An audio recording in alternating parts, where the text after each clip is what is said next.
player empowerment. That's the topic for today. I'm for it. I'm all for it. But I feel like you still gotta do things the right way. So player empowerment across sports is a wonderful thing.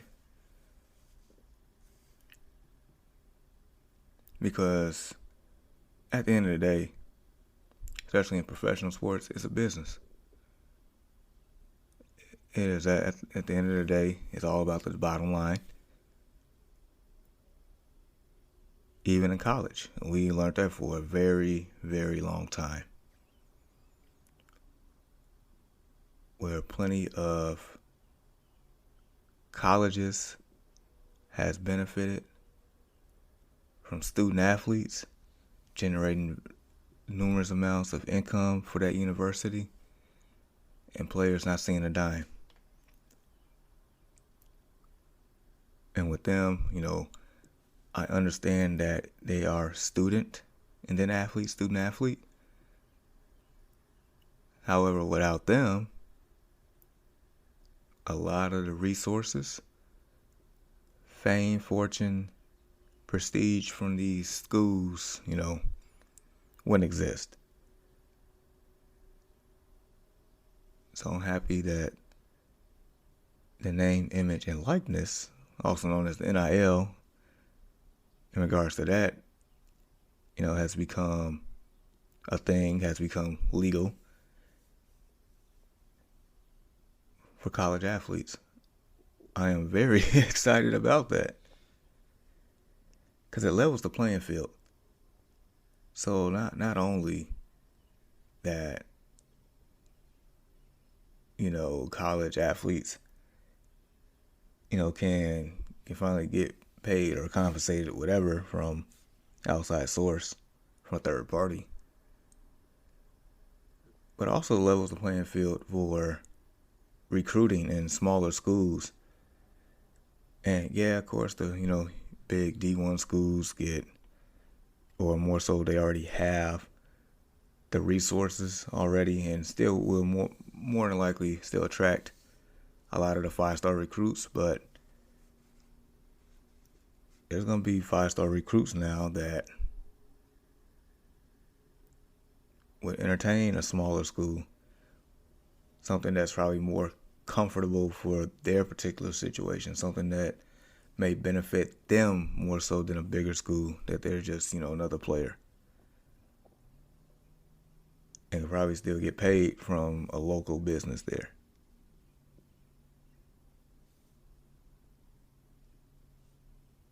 So it definitely, has effects on a lot of different aspects of that. So the college, I get that. To me, that's long overdue to a certain degree. How the players were being treated, or more so the student athletes were being treated. But I guess today I'm more so hinting on the NBA. So Commissioner Adam Silver, I guess he was at some sort of convention or meeting or town hall or something like that. And this was, I guess somebody asked him a question or the topic of Kevin Durant requesting a trade or something like that. And this is what he said. He said, quote, "We don't like to see players requesting trades, and we don't like to see it playing out the way it is," end quote. Now with that,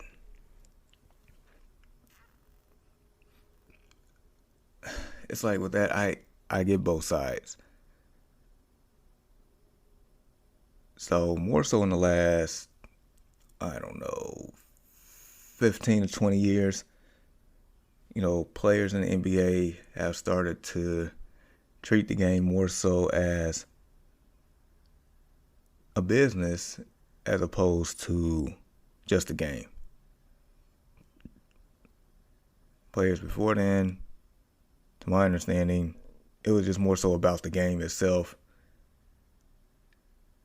and let teams and owners do, whatever they need to do, but players are just more so focused on the game, the love of the game, or whatever you want to call it. Over time, new CBAs,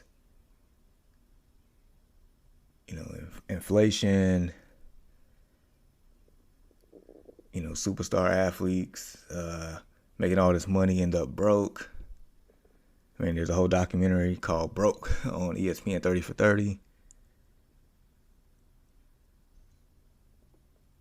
And so with, Bird and Magic in the 80s, like revitalizing the sport, the GOAT Michael Jordan in the 90s, taking it to new heights, making it international, like just making the game what it is now. LeBron being super business savvy now, making all sorts of business decisions for himself, and now, players are basically operating like each individual is their own business, and rightfully so. It's a business. It's a business. And I get it. Because look, like, I'm pretty sure there's been plenty of times where an organization would, just trade a player without them even knowing, without them even getting the proper, communication on that. Like, hey, we're, looking to deal you. Just, rumors are true. Just giving you a heads up, or even the fact that, like, sometimes, like, hey, you just got traded. I want to tell you first before it comes out on social media or TV or the radio or whatever. Sometimes, players don't even know until somebody else tells them.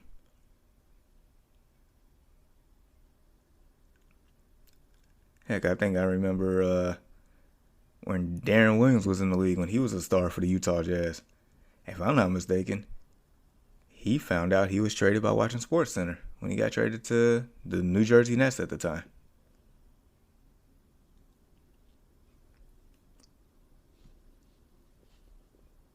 So yeah, and that's just one example of, teams and ownership and whatnot just, doing what they want,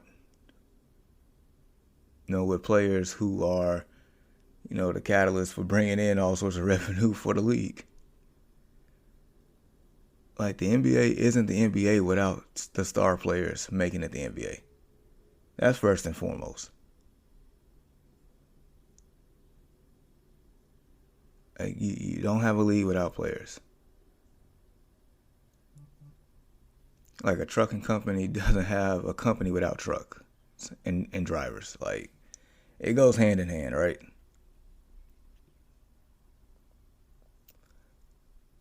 However, at the same time, like, I am for player empowerment. However, you have to do things the right way as well. Example number one, Kyrie Irving. This man has taken, it feels like, the Brooklyn Nets on hostage, right? That man essentially plays when he feels like playing. Remember, he took a 2 to 3 week hiatus before.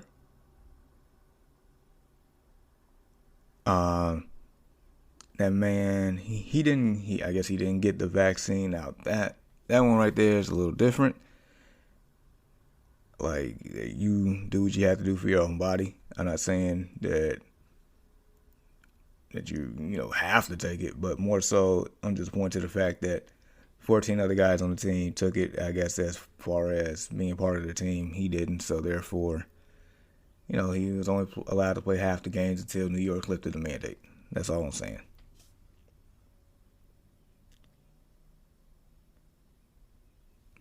But also,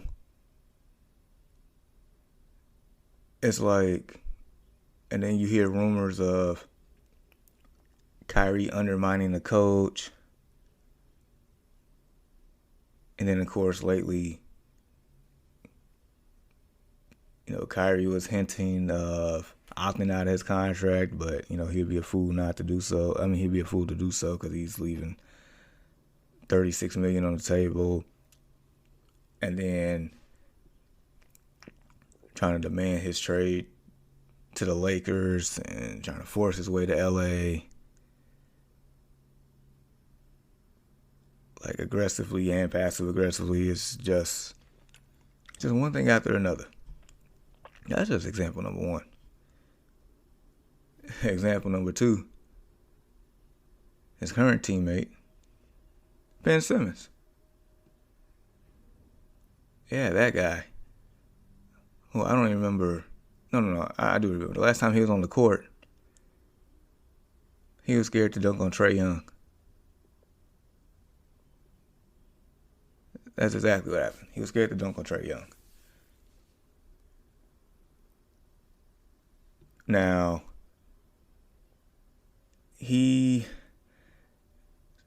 alright, so I guess with him,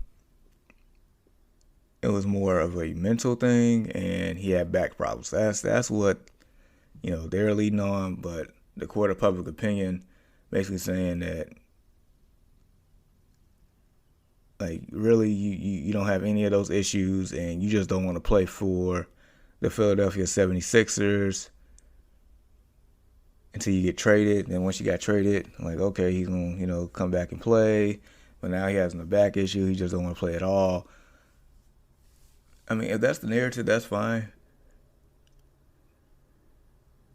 But then him and Rich Paul, his agent, is trying to get his money for not playing. And I think he did. So he basically got paid to not play. And his reason was for not mentally being prepared and then a back issue.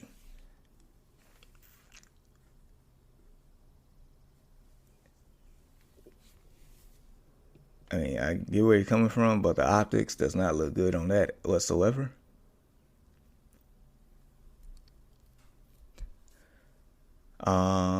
Example number 3, James Harden, Kyrie's former teammate.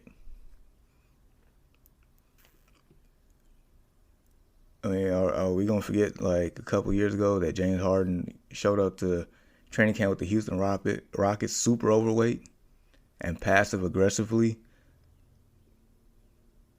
force his way out? Or are we going to forget that happened?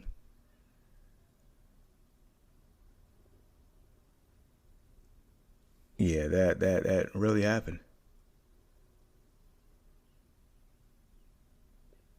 And then, gets to Brooklyn. And before, last year's trade deadline, he basically did everything under the sun without actually saying he demanded a trade to get out. Like, even though that situation is a little different, because I think that was more so predicated on, Kyrie not being around or whatnot. And that's another can of worms within itself.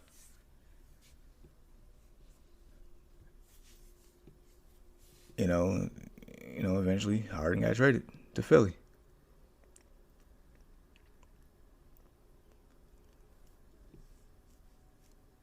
And I'm guessing this is part of what Adam Silver means by they don't like to see it. Because 2 of the 3 guys that I mentioned, they already have long-term deals with their franchise. Yeah, you already got paid and you're requesting trades. I guess that's what he's coming at. And as far as Kevin Durant, once again, he already signed a long-term deal. He got 4 years left on his contract. He's requesting a trade. I guess that's what Adam Silver is alluding to. Like, they want to make sure that, I guess, there is a competitive balance within the NBA, which I'm pretty sure a lot of people are happy we don't really have super teams anymore. You don't see a lot. You don't see about 5 teams that's like stacked with 3 superstars each, and then the rest of the league just full of scraps, like we used to. So we're not there anymore, per se. But all I'm saying is, in the next CBA that is coming up, I feel like the owners are going to destroy the players. For those 3 examples alone, between Kyrie, Ben Simmons, and James Harden, that's one of those, a few rotten apples spoiled a whole bunch. I feel like that saying is going to apply here. Because now, these guys are getting 250 mil, 200 mil, just 200 plus for contracts now.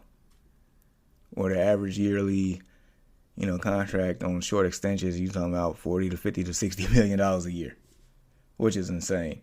And that number is supposed to go up when TV deals starting to hit again. So pretty soon you're going to see, 300 mil, probably $400 million contracts, probably within the next 10 years.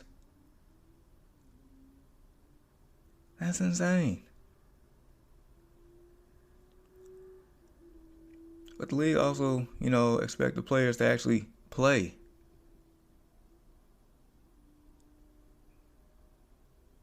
And that's another thing. And I know it kind of started with R.C. Buford and Greg Popovich with the Spurs about 10 years ago. Where they would just, every so often, sit Tim Duncan, Manu Ginobili, Tony Parker, just random games, just sit them, don't even play them, so they could preserve them for the playoffs. Then all of a sudden, load management was born, and apparently 82 games, became too long. That's the aura. That's the idea. 82 games, players can't play 82 games. It's too long. But they've been doing it for the last, 60-some years before that. But here we are. And so it's a give and take on both sides. Yeah, from the owner's standpoint, at the end of the day, it's a business. We got to generate money. We got to do what's best for the league. Like, hey, small market teams, I know you can't attract free agents, so you got to draft and develop your guys. So teams like, Memphis with Ja Morant, that's a sensational thing. Utah, for right now, with Donovan Mitchell, made them relevant for a certain number of years. That's a great thing. Minnesota, you got Karl Anthony Towns, but now, Ant-Man Anthony Edwards is starting to come on. That's a great thing. Like teams like that's what they need. Because they can't attract free agents. But also, if your city isn't Miami, LA, primarily, you're not really attracting anything either. Ask the Knicks. Heck, ask my Bulls. There you go. I feel like Brooklyn is an anomaly right now, and, their 2 stars that signed about 3 or 4 years ago, they ready to walk out the door.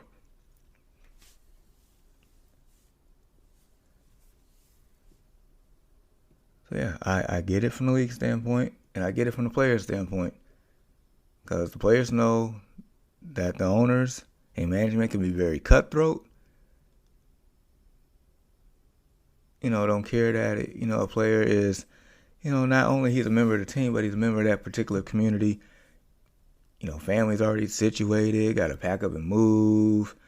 Like, just little small stuff that, they don't think about. Because at times they forget that these players are actually human beings, too, that, has lives outside of basketball. But also, these human beings can pay multi-million dollars to play a game. And so there's a certain level of expectation that they have to, meet. So at the end of the day, like I said, I am for player empowerment. I am. You gotta be. You gotta be. You gotta look out for yourself. Because your playing career isn't forever. And this is not, Google or the steel mill or whatever. You don't have to you don't work from 18 to 65 in the NBA as a player. You don't do that.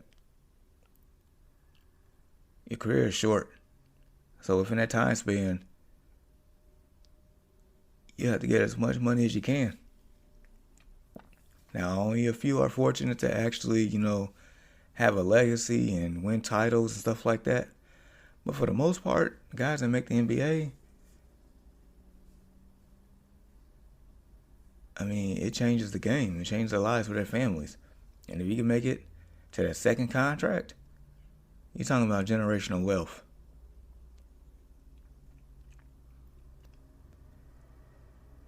Darius Garland from Gary, Indiana. Went to Vanderbilt for a year, drafted by the Cavs. Past year, Colin Sexton goes down. Darius Garland blossoms. First All-Star appearance. Team made the play-in. Team hasn't had postseason action since LeBron, and before LeBron, they haven't seen it since, I want to say, 99. And he got his second contract. 5 year and 189 mil. Generational wealth. Look at Bradley Beal. This past all season, he opted out of his contract. Few people speculated, including myself at the time, that maybe he wants to go to a winning organization. And maybe he did at one point. But then the Washington Wizards said, look, we could offer you the max deal for yourself, which is 5 years, $251 million. I don't know about you, but I'm taking that in a heartbeat. Because on an annual average of $50 million per year, you're not gonna get that. You're not gonna get that anywhere else in life. Ever. So yeah, it is a business for both parties. But they need to find a median of real balance. That's what they need to find. They have to find a balance here. Otherwise, something's going to, fly off the handle here. Something extreme is going to happen, and it's going to, be detrimental to one side or the other. So they're going to have to find a balance. I get that the owners, do things that probably at times they shouldn't do. They should be able to communicate with players a lot better. They should be a lot more honest. At the same time, people like Kyrie Irving, who takes things to a super extreme. Ben Simmons, who plays when he feels like it. And James Harden being Mr. Passive Aggressive, forcing his way out of situations.